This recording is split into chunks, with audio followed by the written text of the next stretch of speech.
Of course, there is an urgency. We have, a lot of technological progress on such weapons. There should be an agreement among states on what the limits are with those weapons. Was there even any agreement on what constitutes a lethal autonomous weapon?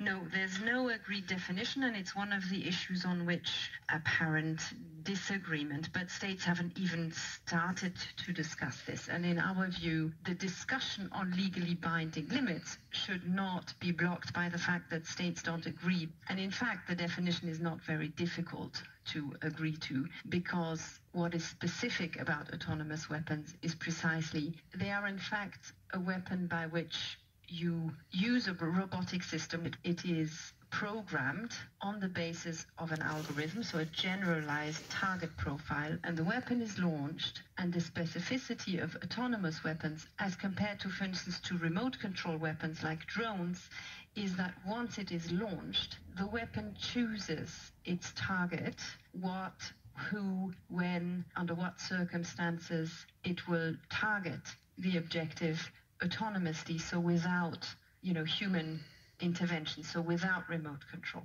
Like Putin's AI nuclear submarine that no one seems to be making a big stink about.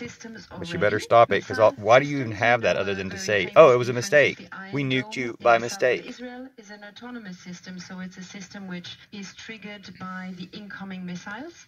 So there are naval autonomous systems to intercept missiles. So such systems already exist. They are deployed in very constrained environments in which usually no civilians are present.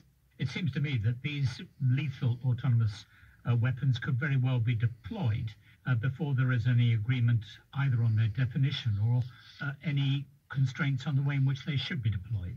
And that's why there is this urgency to agree on these limits and to agree on them at the international level, and to agree on them also not just all weapons are artificial level, stupidity. Really, in a legally binding instrument. Artificial intelligence is caring.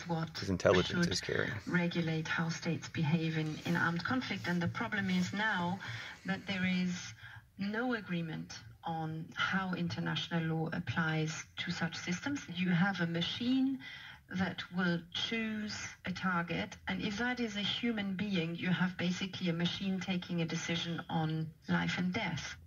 Cordula Drüger, Chief Legal Officer of the International Committee of the Red Cross. You're listening to the BBC World Service.